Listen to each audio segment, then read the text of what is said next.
We have spent a large amount of time in language learning with slow speed of improvement. We did not make true progress, nor did we gain the pleasure of language learning.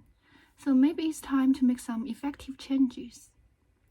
Instead of learning language, here I'd like to offer one way out. Let's begin to acquire language. Almost each of us has gone through the traditional language learning pattern. When we are totally strange to a language, we do not have any other choices but relying on others' translation for 100%.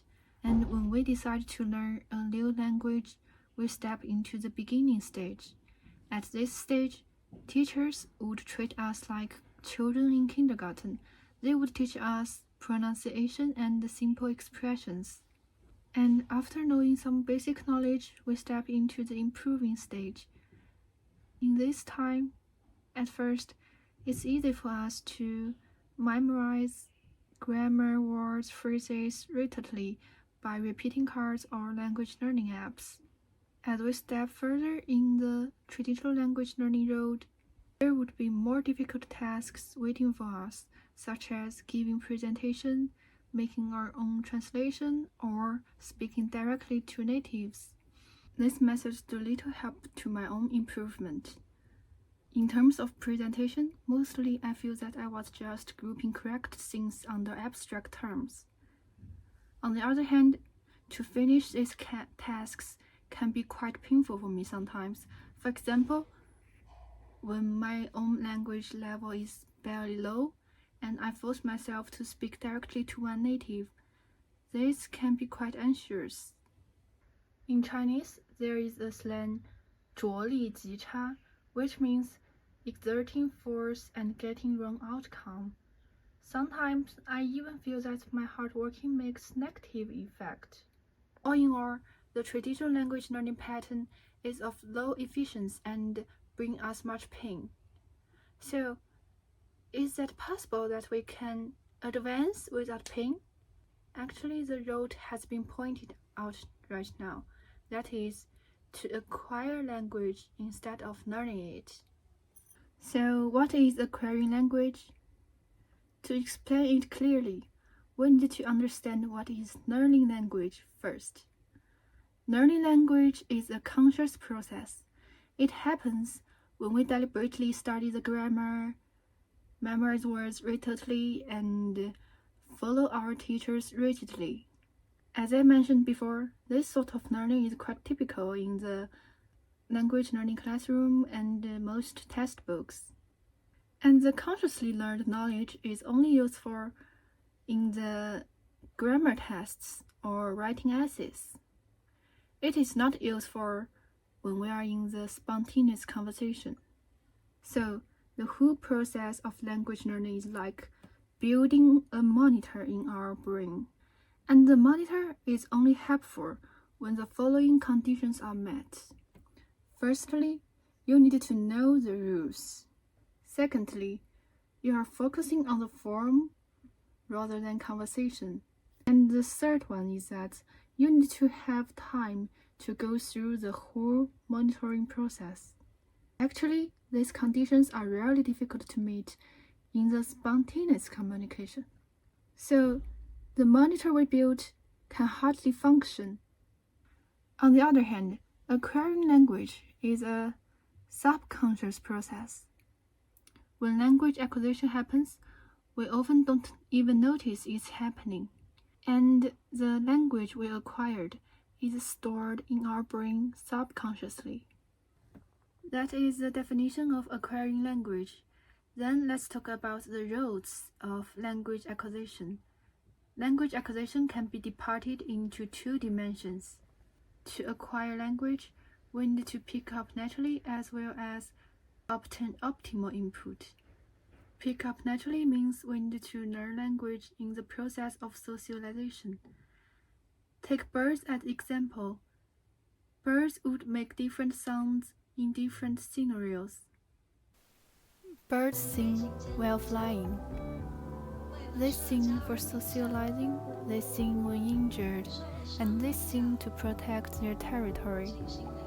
From the moment a young bird hatches and emits begging calls, it continuously learns to express itself with different sounds. When love arrives, when it's time to leave home, when it's time to return, when it's time to compete, and when it's time for murmuring conversations. From the moment a young bird hatches and emits begging calls, it continuously expresses itself with different sounds. Same as humans. From the moment a baby cries for food or caring, it starts to express by language.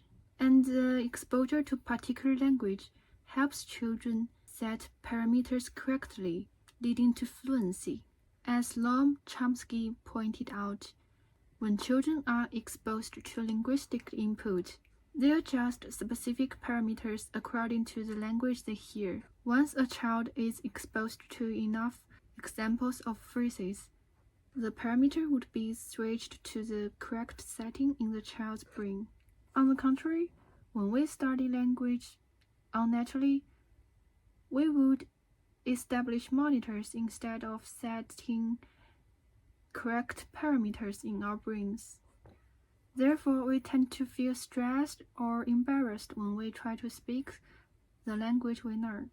According to the affective filter hypothesis, when we have such negative feeling, our mental wall is high, and this creates a high filter which blocks the language acquisition. In order to make the language acquisition device function, it is essential to pick up language in a natural way. So, how the brain gets languages? On the topic of language socialization, there are two main propositions. Primarily, the process of acquiring language is deeply affected by the process of becoming a competent member of society. And then, the process of becoming a competent member of society is realized to a large extent through language. The answer is obvious now. The brain gets language in the process of producing and interpreting language. Then let's go to the second dimension of language acquisition: obtain optimal input. The importance of comprehensible input has been stressed out a lot. But for language acquisition, comprehensible input is not enough. What we need is optimal input. Obtaining optimal input is not a static target, it's a dynamic process. For effective language acquisition, we need every instance of input meet two criteria from the initial stages: comprehensible and compelling. And sustained progress further demands accumulation across two dimensions, quality and quantity. To meet the demand on quality, we need to choose to pick up linguistic elements slightly beyond our current proficiency level. And the demand on quantity requires us to expose ourselves with extensive linguistic elements to achieve fluency.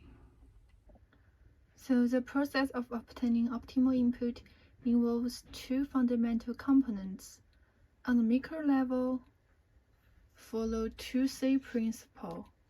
We need to ensure each individual input segment is comprehensible and compelling. And on the macro level, follow 2Q principle.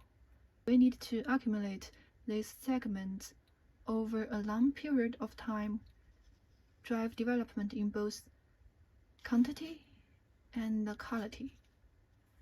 Through this process of input exposure, proficiency would emerge. While we understand the methodologies for second language learning, we often struggle with this question: what is the value of acquiring a second language? For me, the most profound value is language acquisition stops me being an outsider. Meeting foreigners is like meeting strangers welled by language barriers.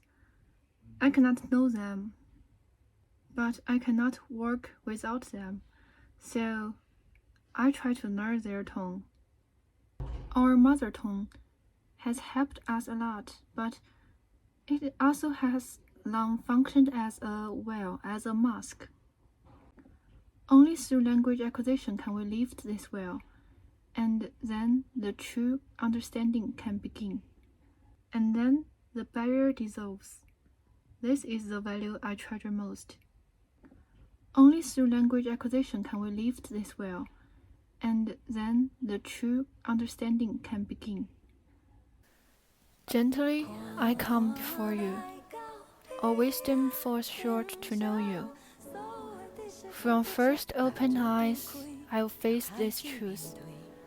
I cannot walk this path alone. Learning to break things before repairing. Learning to walk before knowing destinations. Words I've started turning to weapons. It took years to forgive myself. Learning to act, having selfish choices. Learning to speak while ears stay closed. Can these learned words ever become warmth-giving words? In the process of language acquisition, we also make the world better. Right now, xenophobia is a major affliction today, often rooted in fear of connecting across cultures. Bilingualism is a powerful antidote to this. When we start to acquire a new language, we break down the wall of misunderstanding and division. It transforms foreigners to people we can connect with and understand. So the value of second language acquisition is quite obvious. It is one of the most effective tools we have to build social bridges with other people in the world. That's all of today's video, and let's do a brief summary. In this video, I talk about the definition of acquiring language, the roles of language acquisition, and the value of acquiring a new language. Hope each of you can find pleasure and make progress on the way of acquiring language. Hope this video can be helpful for you, and thanks a lot for watching, and see you next time. Bye bye.